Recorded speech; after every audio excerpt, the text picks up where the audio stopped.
பகவத்கீதையில் 3வது சாப்டரில் 7வது ஸ்லோகம். யஸ்த்விந்திரியாணி மனசா நியம்யாரபதேர்ஜுன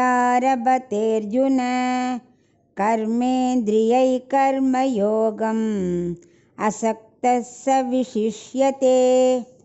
இப்போ இதுக்குள்ள அர்த்தத்தை பார்க்கலாம். கண்ணன் சொல்லின்னு இருக்கார், இந்திரியங்களை அடக்கி எவன் கர்மயோகத்தை பற்று இல்லாமல் செய்கிறானோ அவன் ஞான யோகத்தை விட உயர்ந்தவன். இந்த ஸ்லோகத்தில் சொல்கிறார். அதாவது நமக்கு எப்பவும் பழக்கமுள்ளது என்னது? கர்மயோகம். ஸோ இந்த பழக்கமுள்ளதையே செஞ்சு செஞ்சு செஞ்சு வாழ்க்கையில் என்ன பண்ணணும்? கொஞ்சம் கொஞ்சமாக முன்னேறணும். அந்த முன்னேறத்துக்கு என்ன பண்ணணும்? நம்ம செய்கிற காரியத்தை பற்று வைக்கக்கூடாது. அது பகவானுக்காக உகந்தது அப்படின்னு மனசில் வச்சுட்டே காரியத்தை பண்ணணும்.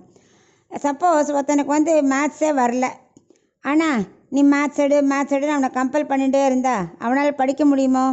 அதுக்கு மேலே அவனுக்கு விளையாட்டுலையோ இல்லை வேறு சப்ஜெக்ட்லையோ ஆசை இருந்தால் அதில் சேர்த்து விட்டோம்னா அப்படியே படித்து படித்து முன்னேற வந்துடுவான்.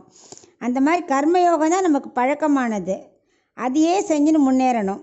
கர்மயோகம் ஆனால் எப்படி செய்யணும்? சாஸ்திரம் சொன்னபடி செய்யணும். இந்திரியங்களை அடக்கணும். அதில் பற்று இல்லாமல் செய்யணும். மனசை கண்ட்ரோல் பண்ணணும். பகவானுக்கு பிடிச்சபடி செய்யணும். முன்னாடியே பார்த்துருக்கோம். ஆனால் இந்த சில ஞான யோகம் என்ன செய்வா? நான் கண்ணை மூடிக்கிறேன், நான் முன்னத்தையும் பார்க்க மாட்டேன்னு கண்ணை மூடிட்டு மனசை கண்ட்ரோல் பண்ண முடியாமல் யோகம் செய்கிறாளே, அவளை விட கர்மயோகம் செய்கிறவன், இந்த கிருஷ்ணன் சொன்னபடி செய்கிறவன் உயர்ந்தவன் அப்படின்னு இந்த ஸ்லோகத்தில் ரொம்ப எடுத்து சொல்கிறார். அதுக்கு ஒரு உதாரணம் கூட சொல்லியிருக்கார். கர்மயோகம் எப்படின்னா தண்ணி மேலேந்து கீழே விழுற மாதிரி, எவ்வளோ ஈஸி பாரு. ஆனால் ஞானம் எப்படி தெரியுமா? கீழேந்து தண்ணியை மேலே ஏற்றத்துக்கு தானாக போகாது. அதுக்கு ஒரு கருவி வச்சு ஏற்றணும் இல்லையா? ரொம்ப கஷ்டம்.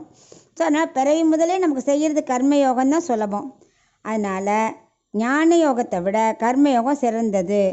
ஏன்னா ஞானிகளையும் இந்த கர்மயோகம் விடாதுன்னு திரும்ப திரும்ப சொல்கிறார்.